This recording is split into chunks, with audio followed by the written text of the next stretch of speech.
4 साल पहले शाही किले में खुदाई का काम हो रहा था और अकबरी दरवाजे के करीब के इलाके से मलबा हटाया जा रहा था। जब 1000 क्यूबिक फीट के करीब मलबा उठा लिया गया तो नीचे छुपी एक बहुत ही पुरस्कार और खामोश सी इमारत नजर आई, जो 400 साल से भी ज्यादा पुरानी थी, यानी अकबर बादशाह के दौर की। और ये एक हम्माम था।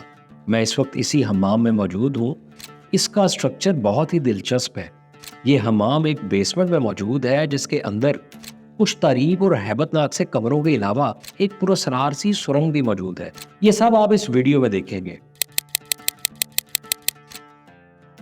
इस हमाम के आसपास से ही और भी बहुत से खंडरात और बाकियात दरियाफ्त हुई हैं, जो इसी हमाम का हिस्सा थी।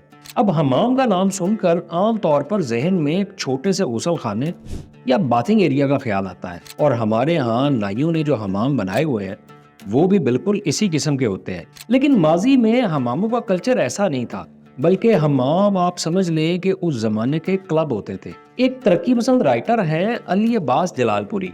उन्होंने अपनी एक किताब रसूम अक़वाम में हमामों के कल्चर की डिटेल्स लिखी हैं कि कैसे ये कल्चर कुर्ने वुस्ता के जमाने में ही शुरू हो गया था।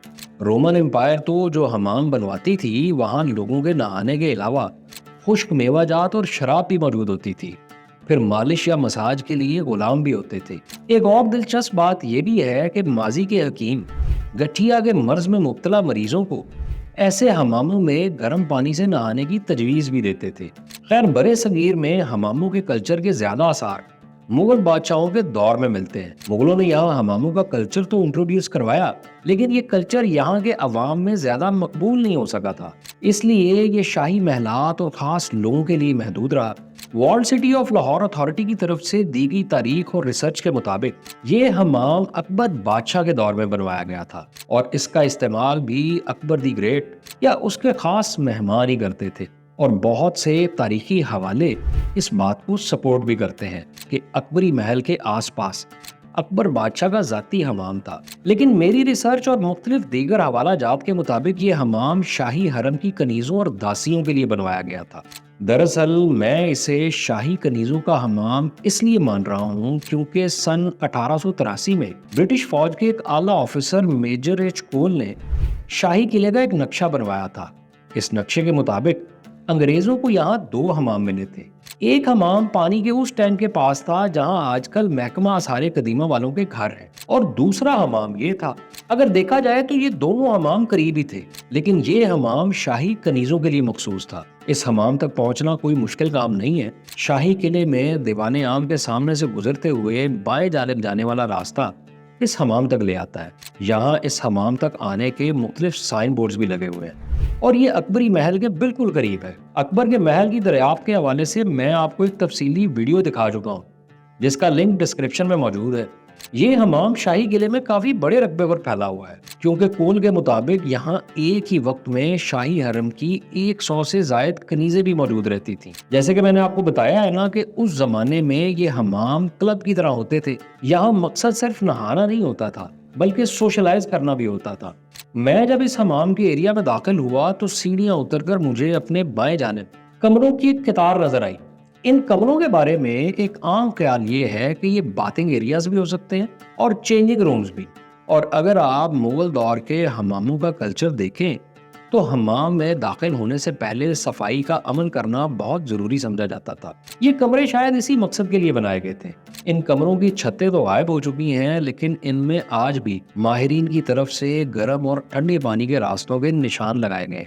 यहीं सामने मुझे एक पानी का तालाब भी नजर आया। World city of Lahore authority के मुताबिक ये पानी स्टोर करने की जगह थी, और इस तालाब में पानी स्टोर करके हमाम को सप्लाई भी किया जाता था। इस तालाब में सीढ़ियां भी मौजूद हैं। यहीं करीब एक तंग और खूबसूरत सी राहदारी भी है जो एक कमरे तक जाती है, लेकिन ये क्यों बनाई गई और इसका इस्तेमाल क्या था, इसकी कुछ समझ नहीं आती। इस राहदारी से निकलकर मैं हमाम में दाखिल हुआ जो बेसमेंट में था। हमाम में दाखिल होते ही मेरे सामने इसका मेन हॉल था। ये हॉल बहुत ही अनोखी किस्म का है। मैं इसे अनोखा इसलिए कह रहा हूँ कि इस हॉल के 8 कोने हैं। हर कोने में मोहराबे हैं, और इन मोहराबों में चीनी दान भी मौजूद है। इन चीनी दानों में दिए रोशन किए जाते थे। इस हॉल के दरमियान में एक शानदार फाउंटेन यानी फुवारा भी मौजूद था। अब तो वो फुवारा कहीं नजर नहीं आता, لیکن اس کے آثار ضرور دکھائی دیتے ہیں۔ یہ صرف تصور ہی کیا جا سکتا ہے کہ اس حمام کی دلکشی کیا ہوگی۔ پول کے مطابق اس ہال کے ان گہرے آرچز میں ہی کپڑے لٹکانے کی بھی جگہ تھی، اور شاہی خادمائیں ان محرابوں میں ہی اپنے قیمتی لباس اور زیورات لٹکاتی تھیں۔ ان آرچز کی دیواریں بہت موٹی ہیں، جن کے پیچھے پانی کے چھوٹے ٹینکس بنائے گئے تھے۔ پانی کے ٹینکس بنانے کا مقصد یہ تھا کہ انہی آرچز میں ہاتھ منہ دھونے کا انتظام بھی کیا گیا تھا۔ ان آرچز میں اکبر کے دور میں شیشے بھی لگے ہوتے تھے، اور یہیں رک کر شاہی کنیزیں بناؤ سنگھار بھی کرتی تھی۔ یہ میں نہیں کہہ رہا، یہ میجر اسکول کی آبزرویشنز ہیں۔ پول کے مطابق اس حمام میں نقش نگاری بھی موجود ہوگی، اور اکبر کے دور میں یہ بہت ہی خوبصورت لگتا ہوگا۔ یہیں اس ہال میں مجھے ایک دیوار کے پیچھے وہ جگہ بھی نظر آئی جہاں پانی گرم کیا جاتا تھا۔ دراصل یہ اس زمانے کی ٹیکنیکس تھی۔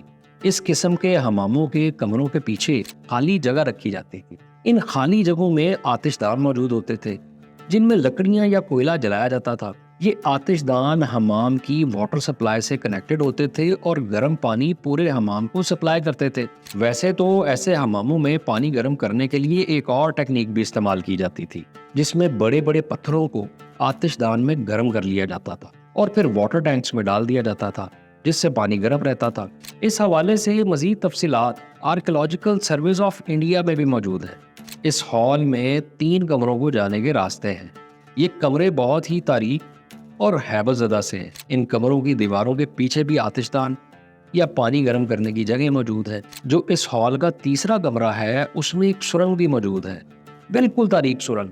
یہ سرنگ کہاں تک جاتی ہے، اس کے بارے میں مختلف قیاس آرائیاں ہیں۔ بعض ماہرین کا خیال ہے کہ یہ سرنگ اکبر کے محل تک جاتی ہوگی اور یہ خفیہ راستہ ہوگا، جبکہ بعض ماہرین کا خیال ہے کہ یہ سرنگ وینٹیلیشن کے لیے بنائی گئی تھی تاکہ حمام کے ٹیمپریچر کو کنٹرول کیا جا سکے۔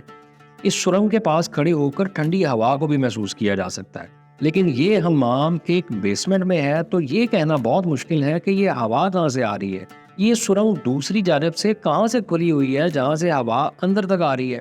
بہرحال اس کے اندر جانا بہت ہی خطرناک ہو سکتا ہے، کیونکہ walled city of Lahore authority کے بعض افسران کے مطابق اس سرنگ میں اب چوہے اور دیگر خطرناک حشرات کا بسیرا ہے۔ لیکن یہ بہت ہی دلچسپ کنسٹرکشن ہے، اور یہ سرنگ بہت ہی مضبوط قسم کی ہے۔ پول کے مطابق حمام کے یہ 3 کمرے باتھنگ ایریاز تھے، اور حمام کے ہال میں شاہی خادمائیں خوش گپیاں کرتی تھیں۔ حمام کی چھت پر چھتری نما 4 گنبد بھی ملتے ہیں، یہ بھی وینٹیلیشن پرپسز کے لیے ہی بنائے گئے ہیں۔ اس حمام سے باہر نکل کر جب میں بائیں جانب گیا تو حمام کی اور باقیات بھی نظر آئی، کہیں ملبہ، کہیں پرانی اینٹوں کی ٹوٹی ہوئی دیواریں۔ لیکن یہاں کچھ تبدیلیاں بھی نظر آتی ہیں جو سکھ یا برٹش دور کی ہو سکتی ہیں۔ حمام کے اس حصے میں ایک واٹر چینل بھی نظر آتا ہے، اور دلچسپ بات یہ ہے کہ یہ واٹر چینل بھی ایک سرنگ نما سوراخ سے جا ملتا ہے۔ شاید یہ حمام کا پانی باہر پھینکنے کا راستہ تھا۔ یہاں ایک اور تالاب نما اسٹرکچر بھی نظر آتا ہے، لیکن اس میں بہت سی تبدیلیاں ہو چکی ہیں۔ اکبر کے دور کا یہ شاہی حمام بلا شبہ ہمیں اس دور کے فن تعمیر، انجینئرنگ اور لائف سٹائل کی جھلک دکھاتا ہے۔ یہ کھنڈرات صرف پتھر اور اینٹیں نہیں ہیں، بلکہ یہ کہانیاں ہیں، خواب ہیں اور یادیں ہیں جو وقت کی دھول میں دب گئی تھی۔